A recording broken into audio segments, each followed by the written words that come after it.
Captain stood at the viewing window of the massive space station, watching ships from 100 different worlds arrive.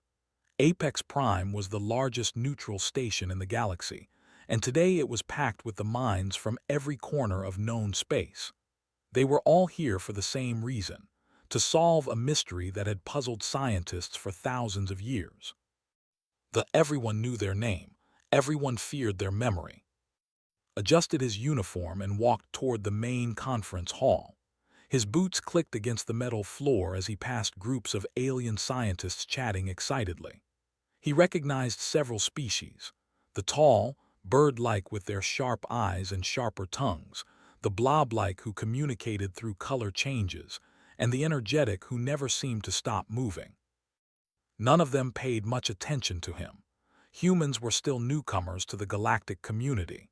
They had only joined 50 years ago, and many older species still saw them as children playing in an adult's universe. The conference hall was enormous. Holographic displays floated above the central stage, showing images of ancient ruins and alien artifacts. Found a seat near the back and waited.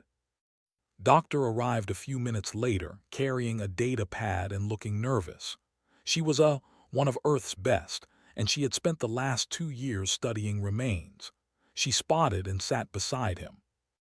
"Are you ready?" asked quietly. Nodded, though her hand shook slightly. "I just hope they listen. The scientists have already dismissed our findings twice."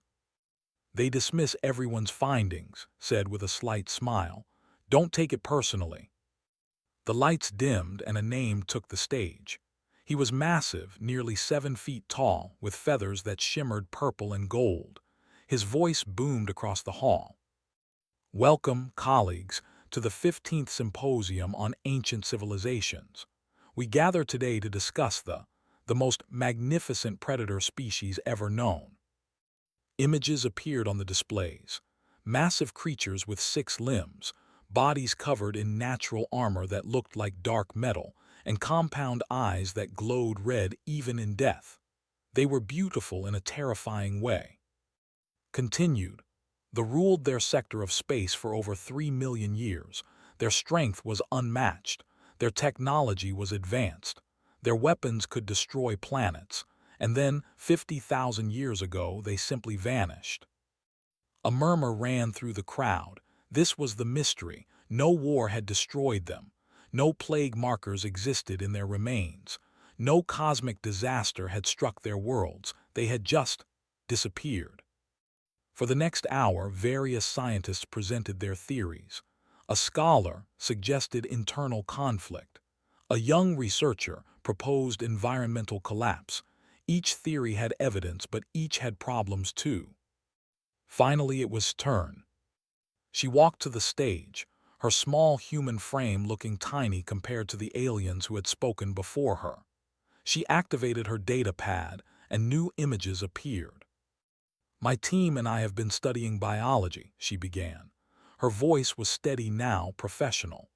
"We've compared their genetic structure, bone density, and predatory adaptations with thousands of other species."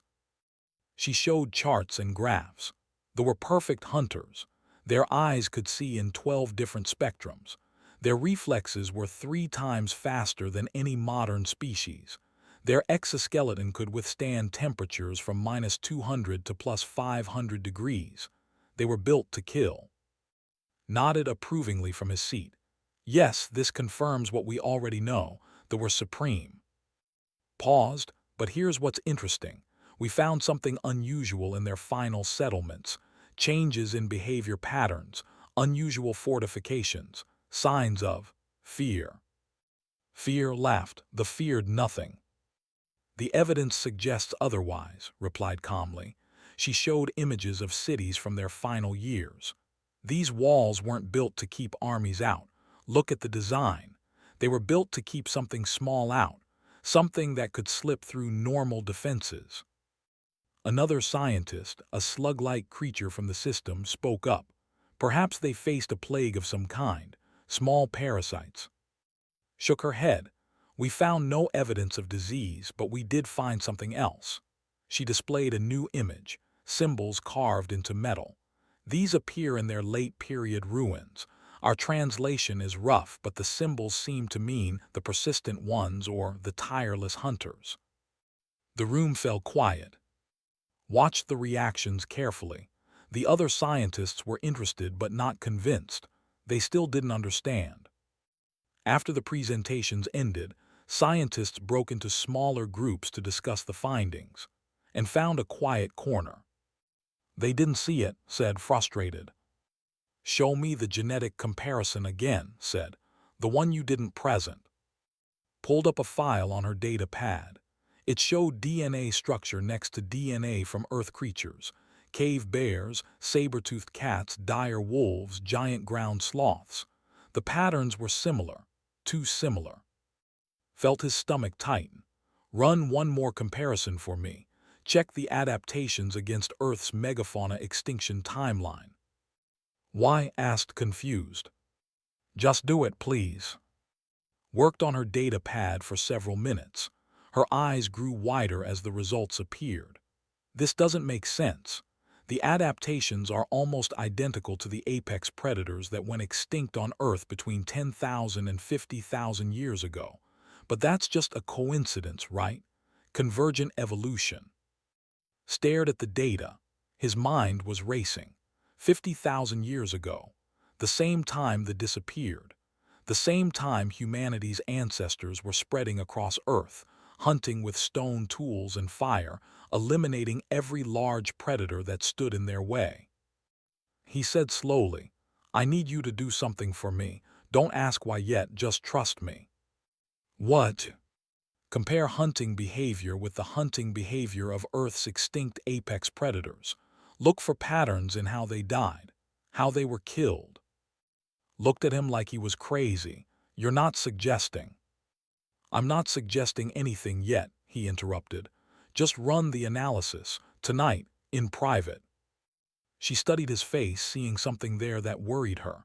All right, I'll do it. They separated, each heading to their assigned quarters on the station. Couldn't sleep that night. He kept thinking about the cave paintings he'd seen in museums on Earth. Humans with spears surrounding mammoths. Humans with torches driving cave bears from their dens. Humans with nothing but endurance and intelligence hunting creatures 10 times their size. And winning, always winning. The next morning knocked on his door before dawn. Her face was pale. I ran the analysis, she whispered. We need to talk now. They found an empty observation room, sealed the door and pulled up her results. It's not possible, she said, her voice shaking. It can't be, but the pattern is exact. Died the same way the cave bear died, the same way the dire wolf died, the same way every apex predator on Earth died when they encountered humans. Closed his eyes. He had hoped he was wrong. We hunted them, whispered. Didn't we? Somehow, 50,000 years ago, humans encountered and we hunted them to extinction. Opened his eyes and looked at her. If we tell anyone this, everything changes. They'll never look at humanity the same way again. But we have to know the truth, said. We have to be sure. Nodded slowly. Then we need to go to a world. We need to find proof. The investigation had just begun. 3 days passed before had the complete analysis ready. She worked in secret, using only her personal terminal, running calculations late into the night when the station's other scientists were sleeping. Helped when he could, but mostly he watched and worried. They met again in the same observation room, the door locked, the windows showing nothing but stars and distant planets. Spread the data across a holographic display. Charts and numbers floated in the air between them, painting a picture that grew clearer and more terrible with each piece of evidence. I compared 17 different markers, began, her voice tight. Bone stress patterns, signs of tool damage, defensive wound locations, nutritional deficiencies in their final years. Every single marker matches what we see in Earth's extinct megafauna. She pulled up an image of a cave bear skeleton from Earth's museums, then a skeleton from the ruins. Red markers highlighted the damage, puncture wounds, fractures, cuts. See these marks on the ribs? On Earth's extinct predators we find these exact patterns. They're from spears, primitive spears thrown or thrust by human hunters. Leaned closer. The similarities were undeniable. Continued pulling up more data. The skeletal remains from their final period show increased bone density in the legs. They were running more, much more than earlier generations. Their eye structure changed too, developing better rear-facing vision. They were being chased, said quietly. Yes, by something that kept coming from behind, something that never gave up. Hands trembled as she manipulated the display. And look at this, their settlement patterns changed. In their early history lived in small family groups spread across their hunting territories. But in their final 5,000 years they clustered together. Bigger cities, higher walls, defensive positions. They were scared, said. Terrified, corrected. The greatest predators in galactic history were terrified, but of what? They had plasma weapons, armored skin, perfect senses. What could possibly frighten them? Knew the answer. He had known since he first saw the data, but hearing it out loud would make it real. Us, he said simply. Humans, not us now but our ancestors, 50,000 years ago. Sat down heavily. But how? We didn't have spacecraft back then. We were barely using stone tools. How could we have encountered the... I don't know, admitted. Maybe they came to Earth. Maybe there was an earlier human expansion we don't remember. Maybe there's a gap in our history we haven't discovered yet. He paused. But the evidence doesn't lie. Somehow, somewhere, humans and the Met, and only one species survived. Pulled up another file. I found something else. Population density data from ruins. In their final 1,000 years, their numbers dropped by 90%. Not all at once, but steadily, generation after generation. It's the exact same decline rate as Earth's cave bears when humans expanded across Europe.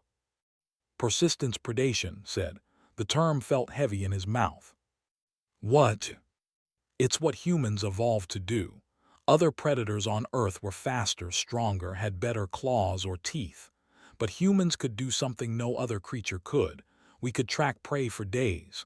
Weeks, if necessary. We didn't need to be fast. We just needed to never stop walking. Stared at him. You're saying humans just walked to death. That's how our ancestors hunted on Earth. Find an animal, wound it maybe, but don't kill it. Then follow it, keep it moving. Never let it rest.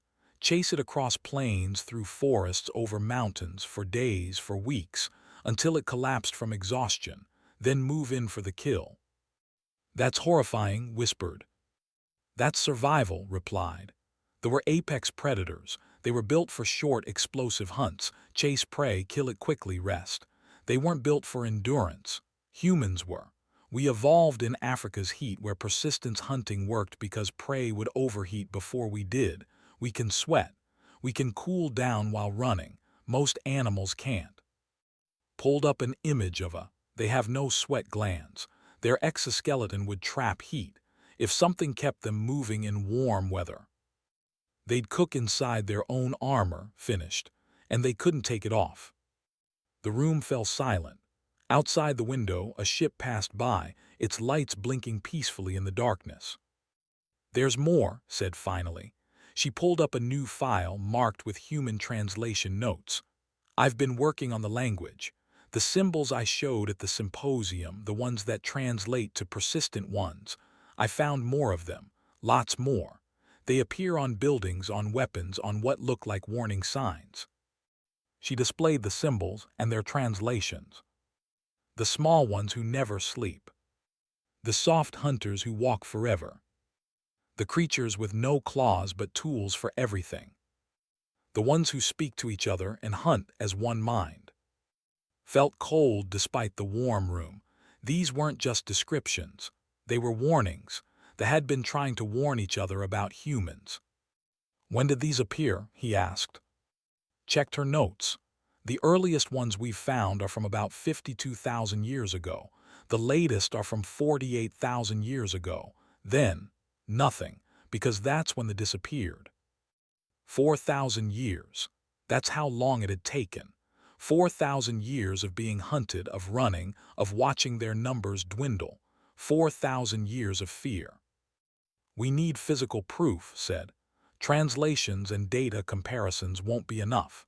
The other species will say we're reaching, making connections that aren't there. We need something undeniable. Like what? Like a record showing humans, or a mass grave with human weapons, or, trailed off thinking, we need to go to there, or at least to one of their major settlements. The ruins we've been studying are just outposts. If they kept records about their extinction, they'd be in their core worlds. Nodded slowly. 9. That's where the most intact ruins are. The symposium is sending a research team there next month. We need to be on that team, said. They'll never approve it. Is leading the team, and he's already made it clear he thinks human researchers are wasting everyone's time. Smiled grimly. Then we'll have to convince him or find another way. Over the next week they worked carefully. They presented their findings at smaller sessions, focusing on the defensive architecture and population decline, avoiding any mention of humans. Slowly, they built interest. Other scientists started asking questions. The scholar was particularly intrigued. These behavioral changes are fascinating, he said, his body shifting to a thoughtful blue color. Something changed in this environment, something that made them abandon millions of years of successful hunting strategy. Exactly, agreed, and we think the answer is in their core worlds, in 9. The young bounced excitedly. Oh, I'd love to go there. The ruins are supposed to be amazing. Can you imagine what we might find? Even seemed interested, though he hid it behind his usual arrogance. I suppose having multiple perspectives could be useful, he said, as if granting them a great favor. Very well. The humans may join the expedition to 9, but only as observers. The real analysis will be done by experienced researchers. And exchanged glances, they were in. That night, alone in his quarters, looked at himself in the mirror. He thought about his ancestors, walking across ancient Earth with nothing but stones and sticks, hunting creatures that should have been able to kill them easily. But they hadn't, because humans had something no predator could match. They never gave up.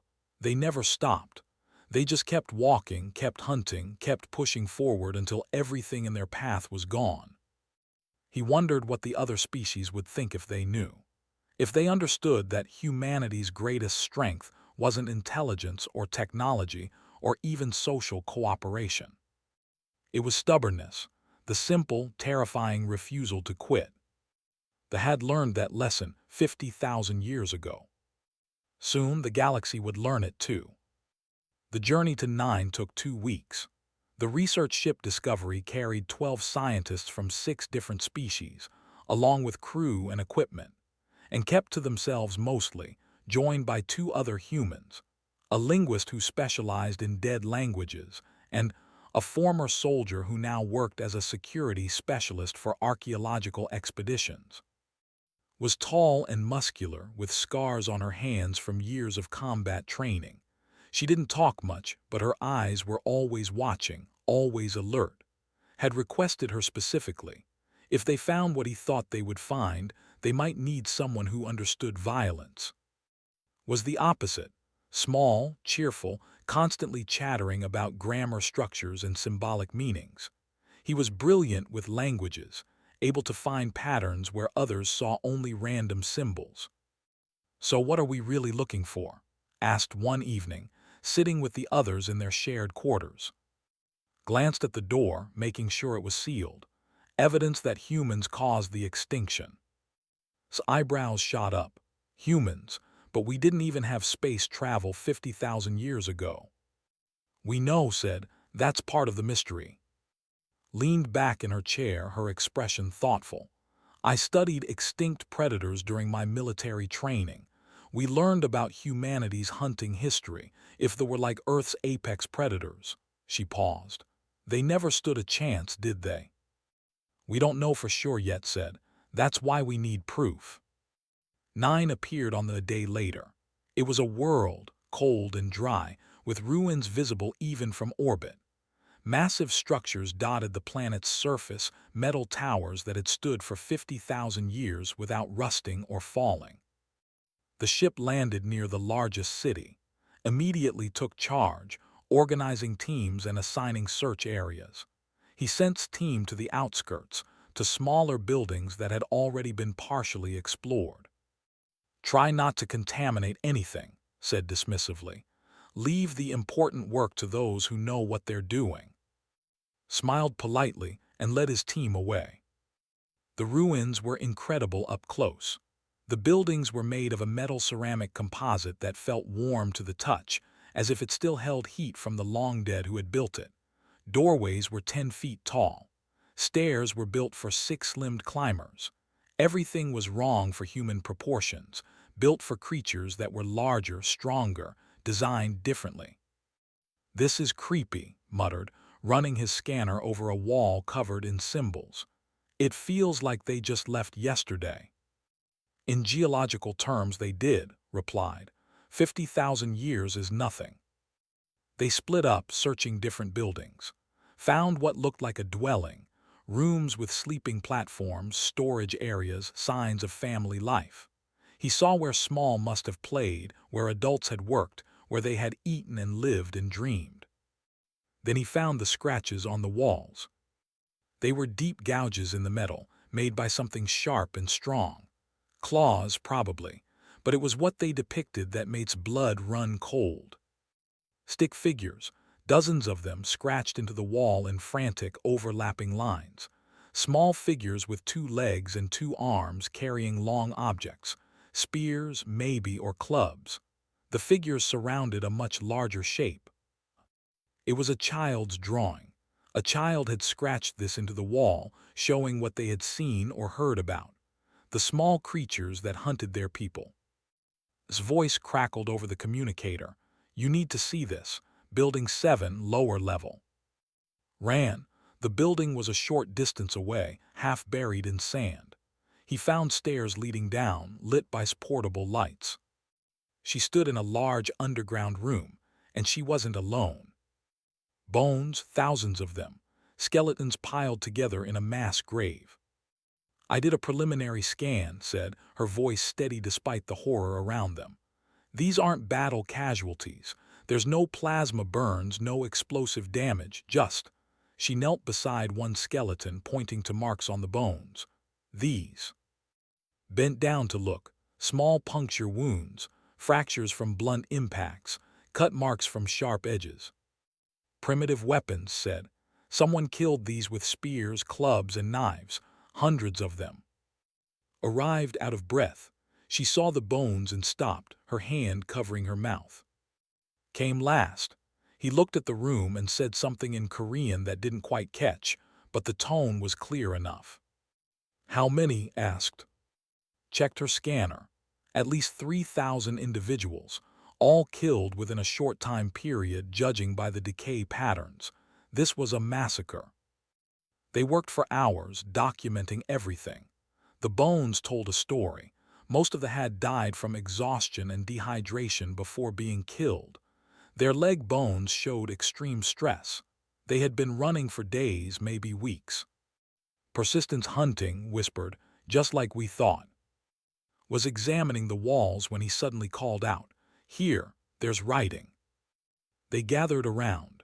Symbols covered one wall, carefully carved, not scratched in panic like the stick figures had found. Scanner translated slowly, piecing together the ancient language. "It's a record," said, reading as the translation appeared. "A warning," it says. "The small ones came from the sky in dead metal birds. We thought they were prey. They had no claws, no armor, no speed. We tried to hunt them."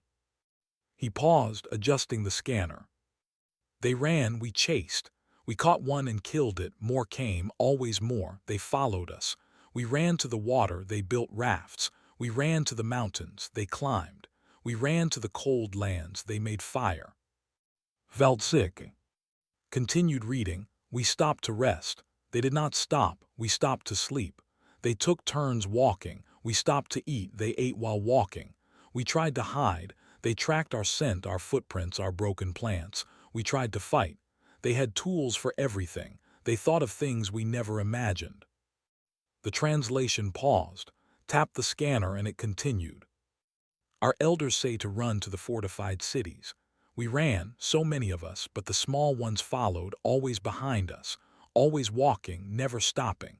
We reached the city exhausted. They waited outside, for days, for weeks. Our food ran low. Our water ran low. We had to leave the city to hunt. They were waiting. The room was silent, except for the hum of the scanners. His voice shook as he read the last part. This is our final warning to any who survive. The small ones cannot be outrun. They cannot be hidden from. They cannot be frightened. They do not tire. They do not stop. They are not the prey. We were wrong. We were always wrong. They are the hunters, and we are extinct. The message ended, lowered his scanner, stood and walked to a far corner, heard her taking deep breaths, steadying herself. Sat down on the floor, staring at nothing. Read the message again on his own scanner, making sure the translation was correct. It was. We need more, he said finally. One message isn't enough. The others won't believe it. They'll say it's a forgery or a mistranslation. There's more, said quietly. The whole city is full of these warnings. I'm picking up similar symbol patterns in dozens of buildings. Over the next 3 days, they searched the entire outskirts area. They found more mass graves, more warnings, more evidence. But the most damning piece came from on the last day. He found a sealed chamber in what appeared to be an archive. Inside were data crystals, still functional after 50,000 years. The technology was incredible. Plugged one into his scanner. An image appeared, a holographic recording. It showed a old and speaking to a camera. Scanner translated the speech in real time. I am last of the hunters, the said. I make this record so that any species who finds it will understand what happened to us. The image changed, showing a landscape, and in that landscape small figures moved. Humans, primitive humans, wearing simple clothing made from animal hides, carrying spears made from wood and stone. We called them the unkillable vermin, continued. We first encountered them on a small world, a yellow sun planet they called Earth. They seemed weak. We took some for study. They escaped. We hunted them for sport. The old's voice grew heavy. They hunted us back. For 6 days they followed a wounded warrior from my clan, 6 days without stopping. We watched from our ships, curious. The warrior was faster, stronger, better armed. But the small ones never stopped walking. On the 6th day, our warrior collapsed. The small ones killed him with stones and sharp sticks. We learned to fear them. We tried to exterminate them, but they hid, they adapted, they survived. We tried to leave their world, but they had learned of our other colonies. They built rafts and boats. Somehow, they followed us to other worlds, always following, always walking. The image showed more, running, panicking, dying. We were the apex, said. We were wrong. Tell our children if any survive, run from the small ones, hide from them. But know that they will keep coming. They always keep coming. The recording ended. Looked at his team. They all wore the same expression, shock, horror, and a strange, terrible pride. We have our proof, he said. Now they had to show it to the galaxy. The emergency symposium was called 3 days after the team returned from 9. Word had already spread about the human team's discoveries, and scientists from across the galaxy demanded to see the evidence. The same conference hall that had hosted the original meeting was now packed with twice as many attendees, and the air buzzed with nervous energy. Stood backstage, checking his presentation one last time, and stood with him. They had argued for hours about how to present their findings. Be gentle, had suggested, ease them into it, but knew better. There was no gentle way to tell the galaxy that humanity's ancestors had hunted the most feared predator in known history to extinction.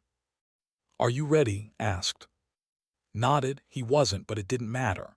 The truth was ready whether he was or not. Was packing near the stage entrance. He had seen some of their findings and had been unusually quiet since their return. Now he looked at with something new in his eyes. Not respect, not exactly. Something more like uncertainty. "This will change everything," said. It wasn't a question. "Yes," replied simply. The lights dimmed, walked onto the stage. The massive crowd fell silent. "3 weeks ago," began, "I stood in this room and listened to theories about the extinction, environmental collapse, internal war, cosmic disaster. Every theory had evidence, but none explained the complete picture." He paused. "Today, I'm going to show you what really happened."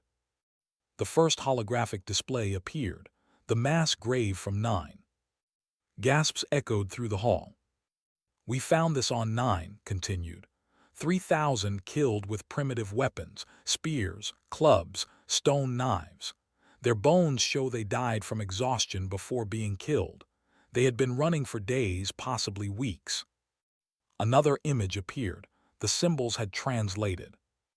"We found warnings carved throughout the ruins, messages from to other describing their attackers." Read from the translation. "The small ones who never sleep, the soft hunters who walk forever." More symbols appeared, dozens of them, all saying similar things. A scientist stood up. What species were these attackers? Were they mercenaries, another predator race? Pulled up the holographic recording they had found. Image appeared, massive and terrible even in hologram form. The audience watched in silence as the old told his story. When the recording reached the part showing the primitive humans, the hall erupted. "Impossible. Humans didn't have space travel then. This must be fake." Waited for the noise to die down. "The recording is genuine. We had 3 independent teams verify its authenticity. The data crystal is 50,000 years old. The technology used to create it is consistent with other artifacts." Stood up, his feathers ruffled in agitation. "You're suggesting that primitive humans with Stone Age technology hunted the to extinction. That's absurd." Walked onto the stage carrying a data pad. "Is it? Let me show you something." She pulled up Earth's extinction timeline. 50,000 years ago, Earth was full of apex predators. Cave bears weighing over a ton, saber-toothed cats with 9-inch fangs, dire wolves that hunted in packs of 50, giant short-faced bears that stood 12 feet tall. Images of each creature appeared. Every single one of these predators went extinct within a few thousand years of encountering humans. She pulled up the comparison data. Here are the population numbers over their final 4,000 years. Notice the decline rate. Now here's the cave bear population decline when humans expanded across Europe. They're identical. The scholar shifted to a troubled orange color. But how? They had plasma weapons, armored skin, superior senses. How could primitive humans possibly? Stepped forward. By doing what humans evolved to do, persistence hunting. He pulled up educational videos from Earth's anthropological archives. The audience watched as human hunters, wearing minimal clothing and carrying simple weapons, tracked animals across African plains. "Humans are endurance predators," explained. "We're not the fastest, we're not the strongest, but we can run for hours, days, weeks if necessary. We can track prey across any terrain. We can coordinate complex hunts through language. We can make tools for any situation. And most importantly, we never give up." A video showed a human hunter following a kudu for 8 hours across grassland. The animal was faster, but it had to stop to rest, to cool down. The human kept walking, kept tracking. Eventually, the kudu collapsed from heat exhaustion. "There were ambush predators," continued. "Fast, powerful, built for short, explosive hunts. They weren't built for endurance. They couldn't sweat. Their exoskeleton trapped heat. If something kept them moving, kept them running, they would overheat and die." Walked to the center of the stage. "I analyzed the defensive positions in their final cities. I've seen similar fortifications on Earth, built by armies trying to defend against guerrilla fighters. They weren't building walls to keep out armies. They were building walls to keep out small groups that could slip through any normal defense. She showed tactical maps. Look at how they changed their city layouts: narrow entrances, multiple checkpoints, overlapping fields of fire. These are anti-infiltration measures. They were trying to keep humans out. The young bounced nervously in her seat. But why would humans hunt them? What did they have that humans wanted? Answered, according to recording that came to Earth first. They took humans for study. They hunted humans for sport. And humans did what humans always do when threatened. They fought back. He pulled up images of human cave paintings. We have paintings on Earth from this exact time period showing humans hunting large creatures. We always thought they were mammoths or cave bears. But what if some of them were? A scientist scoffed. Even if primitive humans killed a few, that doesn't explain total extinction. They had thousands of worlds. No, said quietly. They had thousands of colonies, but according to the records we found, they only had 3 core worlds, and humans didn't stop hunting them on Earth. We followed them. The hall fell silent again. Pulled up the final piece of evidence, a star map from the archives showing human expansion routes 50,000 years ago, routes that shouldn't have existed, routes that led directly to worlds. We don't know how, admitted. Our history books say humans didn't develop space flight until much later, but the evidence is clear. Somehow, 50,000 years ago, humans followed them into space, and we hunted them on world after world, colony after colony, until there were none left. His voice was strained when he spoke. You're describing genocide. Met his eyes. I'm describing extinction. The same extinction that happened to every apex predator that encountered early humans. We didn't set out to destroy them. Our ancestors were just trying to survive, to protect their families, to eliminate a threat. They probably didn't even understand they were causing extinction. They just kept hunting, kept defending themselves, kept pushing forward until the threat was gone. A scientist, elderly and wise, spoke up. If this is true, then humans are the most dangerous species in the galaxy. You eliminated an apex predator with Stone Age technology. What could you do now with modern weapons? The question hung in the air like a death sentence. Stepped forward. We could do terrible things, but we won't, because we learned from Earth's extinctions. We know what it's like to look at empty museums full of creatures we destroyed. We know the guilt of being the only species that ever hunted for more than survival. We've spent the last 1,000 years trying to preserve what we have left. That doesn't change what you are, said. Killers, apex predators hiding in diplomatic clothing. Didn't flinch. Yes, that's exactly what we are. Every species in this room evolved from survivors. You evolved from prey, from scavengers, from social insects. We evolved from persistence predators. That's not good or evil. It's just what we are. He looked out at the crowd. But here's what you need to understand. We know what we are. We know our capacity for destruction. And we choose every single day not to use it.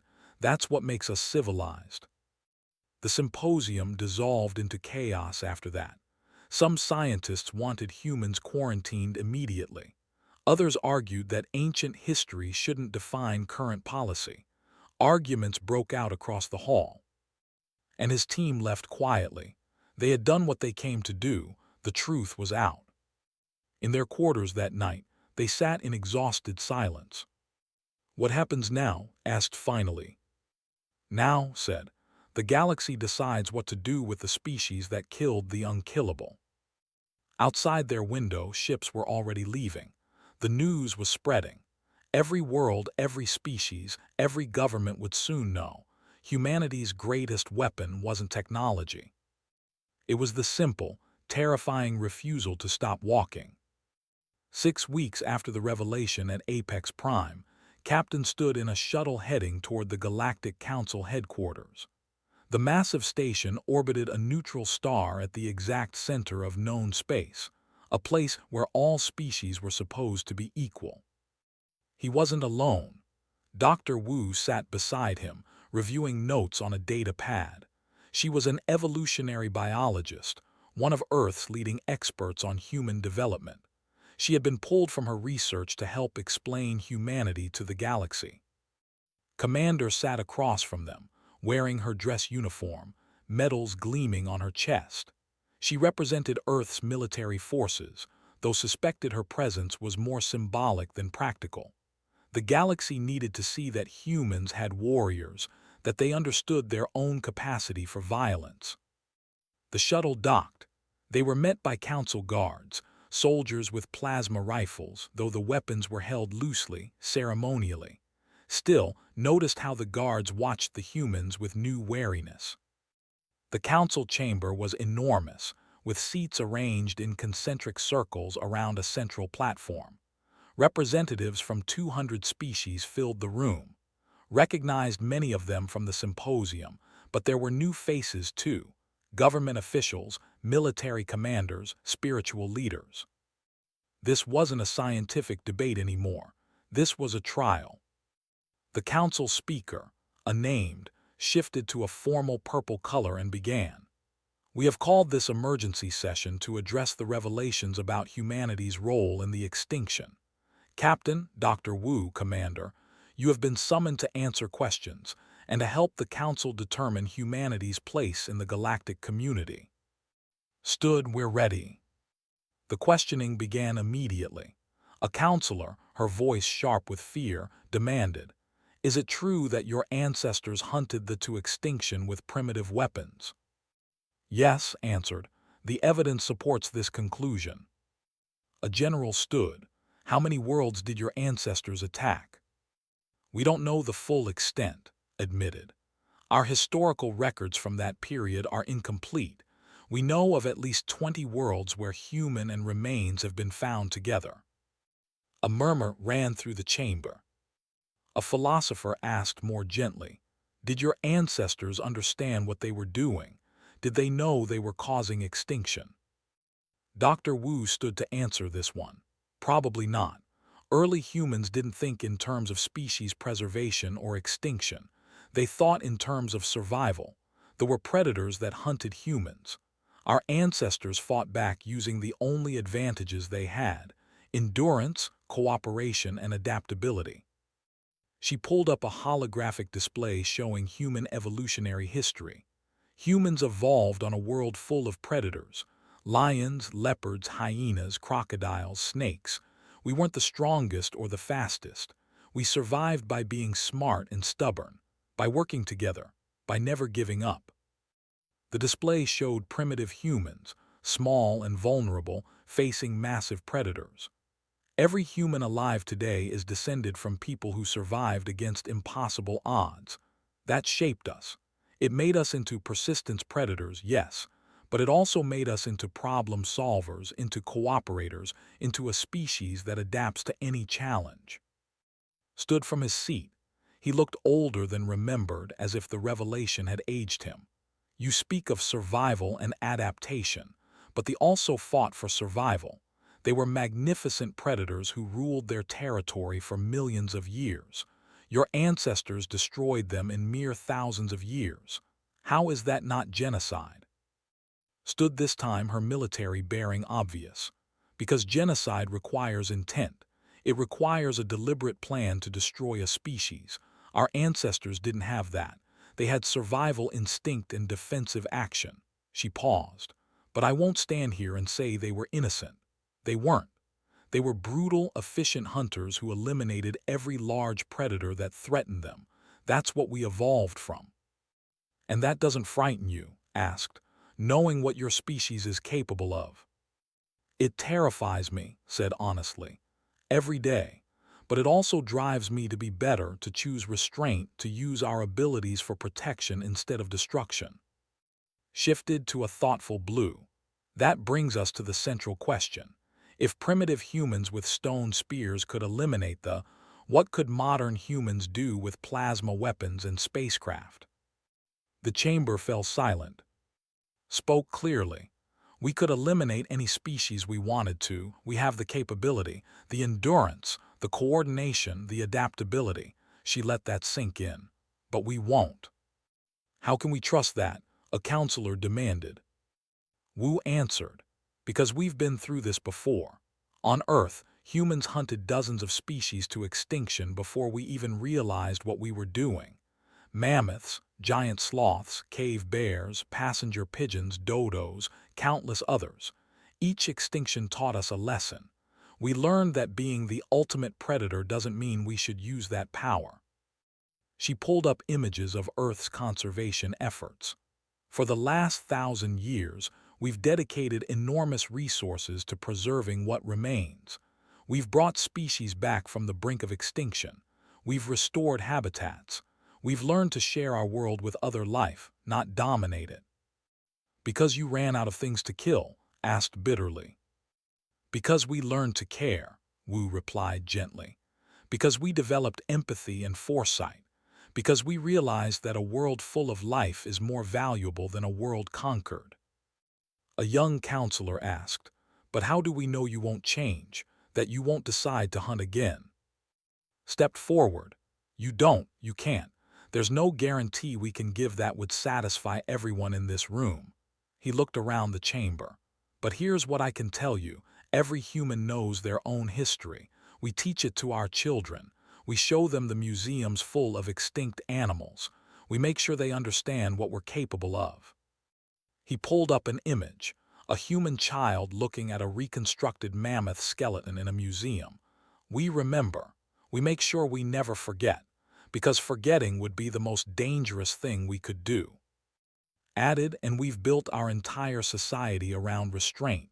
Our laws, our ethics, our military doctrine, everything is designed to control our impulses. We could be conquerors. We choose to be explorers.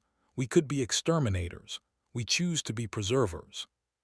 Shifted to a deep purple, the color of serious judgment. The council must deliberate. You will wait outside while we reach a decision.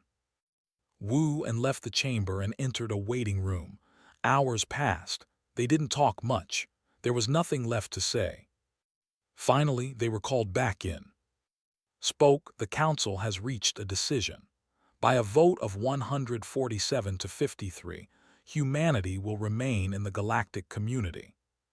Felt relief wash over him, but wasn't finished. However, restrictions will be placed on human expansion for the next century. No more than 10 new colonies may be established.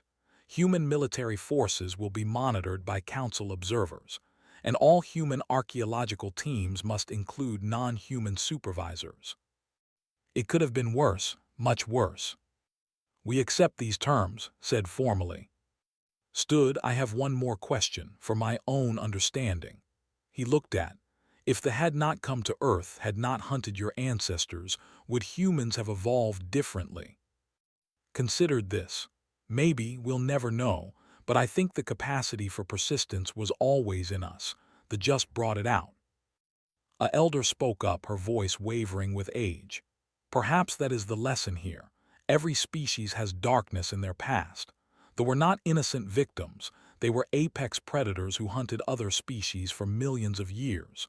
They came to Earth seeking prey and found hunters instead. This is not good or evil. This is simply nature. Wu nodded. Exactly. We're not asking to be forgiven for what our ancestors were. We're asking to be judged for what we are now.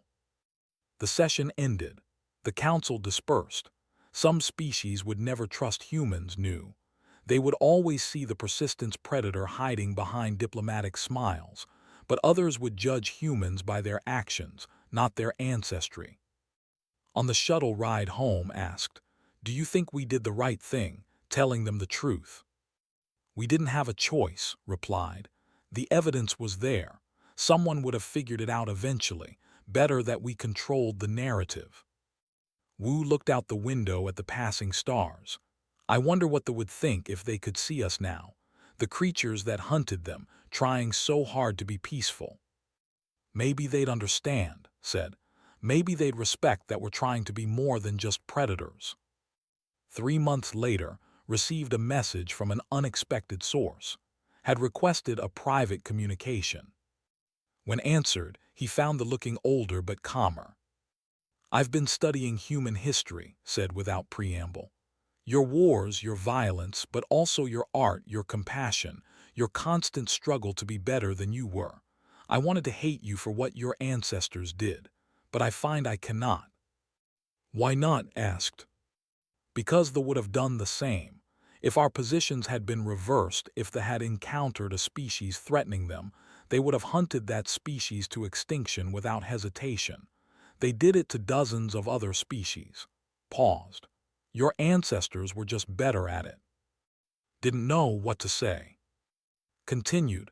"The galaxy needed to know what humanity is, but now we know. You are hunters, you are persistent, you are dangerous, but you are also choosing to be more. That choice matters." The communication ended. Stood looking out his window at Earth below. Somewhere down there, in museums and universities, in schools and parks, humans were learning about their history, about the cave bears and mammoths, about the passenger pigeons and dodos, about the... They were learning what they came from, what they still were deep down.